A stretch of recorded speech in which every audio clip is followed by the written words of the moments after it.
नमस्ते। आपने भी देखा होगा, हाल के दिनों में इंटरनेट पर और सोशल मीडिया पर एप्स्टीन फाइल्स को लेकर एक तरह का तूफान आ गया है। हर तरफ बस इसी की चर्चा है, सनसनीखेज दावे हो रहे हैं और नामों की लंबी चौड़ी लिस्ट शेयर की जा रही हैं। लेकिन इस पूरी इन्फॉर्मेशन की बाढ़ में सबसे बड़ा सवाल तो यही उठता है ना कि आखिर सच क्या है और अफवाह क्या। हम कैसे तय करें कि जो हम पढ़ रहे हैं या देख रहे हैं वो फैक्ट्स पर आधारित है या बस किसी को बदनाम करने के लिए बनाया गया है। तो चलिए इस पूरे शोर को थोड़ा साइड में रखते हैं और सिर्फ तथ्यों पर फोकस करते हैं। हमारा मकसद है इस कॉम्प्लिकेटेड मामले को परत दर परत खोलकर साफ साफ समझना। अच्छा, इन फाइलों में क्या है ये जानने से पहले ये समझना तो बहुत जरूरी है कि इस पूरी कहानी का सेंटर कौन है। आखिर ये जेफरी एप्स्टीन था कौन? तो जेफरी एप्स्टीन बेसिकली एक अमेरिकी फाइनेंसर था। उसके कनेक्शंस दुनिया के बहुत ताकतवर और अमीर लोगों के साथ थे। उस पे बहुत ही गंभीर आपराधिक आरोप लगे और 2019 में उसे गिरफ्तार भी किया गया था।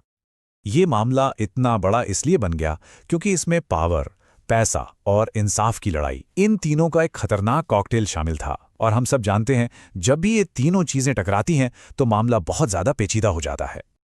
चलिए अब आते हैं सबसे अहम सवाल पर। ये एप्स्टीन फाइल्स हैं क्या चीज?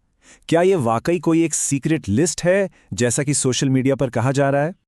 यहीं पर सच और अफवाह के बीच की लाइन को समझना सबसे ज्यादा जरूरी है। अफवाह यह है कि यह कोई एक गुप्त लिस्ट है जिसमें सभी दोषियों के नाम लिखे हैं, पर हकीकत यह है कि यह कोई एक डॉक्यूमेंट है ही नहीं। ये तो एक पुराने कानूनी मामले से जुड़े हजारों पन्नों के ऑफिशियल कोर्ट डॉक्यूमेंट्स का एक पूरा कलेक्शन है। तो फिर इन डॉक्यूमेंट्स में है क्या? इसमें कानूनी शिकायतें हैं, गवाहों के बयान हैं जिन्हें डिपोजिशंस कहते हैं, कोर्ट के ऑर्डर्स हैं और भी कई तरह के रिकॉर्ड्स हैं। ये कोई सनसनीखेज लिस्ट नहीं बल्कि एक पूरे कानूनी केस का कच्चा चिट्ठा है।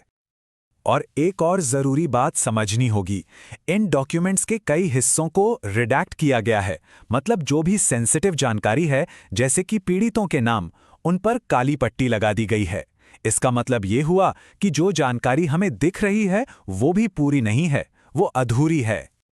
और अब बात करते हैं उस चीज की जिसने सबसे ज्यादा कंफ्यूजन और गलत फहमी पैदा की है। वो बड़े बड़े नाम जो इन दस्तावेजों में सामने आए हैं। यहां एक बात को बहुत अच्छे से समझना होगा। किसी भी कोर्ट डॉक्यूमेंट में किसी का नाम होने का मतलब ये बिल्कुल नहीं है कि वो व्यक्ति दोषी है। बिल्कुल नहीं। नाम तो कई वजहों से आ सकता है। हो सकता है वो व्यक्ति एक गवाह हो, या किसी बातचीत में उसका जिक्र हुआ हो, या फिर किसी और ने अपने बयान में उसका नाम ले लिया हो। सिर्फ नाम का होना गुनाह का सबूत नहीं होता। और यहीं पर सोशल मीडिया का खेल शुरू होता है। व्हाट्सएप पर, ट्विटर पर, न जाने कहां कहां तरह तरह की लिस्ट्स शेयर हो रही हैं। लेकिन एक बात हमेशा याद रखनी चाहिए, कोई चीज वायरल हो गई है इसका मतलब ये नहीं कि वो सच भी है। तो सवाल यह है कि इस अफवाहों के बाजार में सही जानकारी आखिर मिले तो मिले कहां से? इन्फॉर्मेशन और मिस इन्फॉर्मेशन के बीच फर्क करना आज के जमाने में बहुत जरूरी हो गया है। अगर कोई सच में इस मामले को समझना चाहता है तो कुछ ठोस कदम उठाए जा सकते हैं।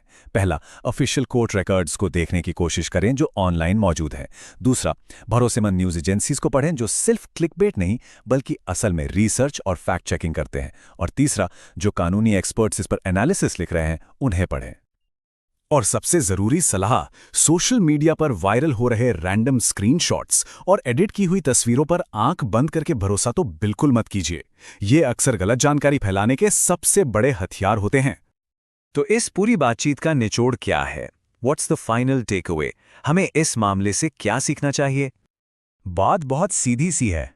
अफवाहों को फैलाना और उन पर यकीन कर लेना बहुत आसान है। इसमें कोई मेहनत नहीं लगती, बस एक क्लिक करना होता है।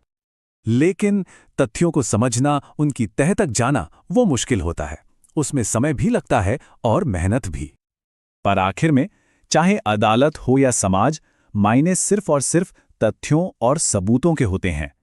किसी भी केस में, और खासकर जब इतने पावरफुल लोग शामिल हों, तो फैसले भावनाओं या अफवाहों पर नहीं बल्कि ठोस सबूतों पर ही होने चाहिए। और बस इसी सवाल के साथ हम आज की बात खत्म करते हैं कि इस शोर शराबे के जमाने में जहां हर कोई जज बना बैठा है, वहां सबूत यानी प्रूफ की असली कीमत क्या है।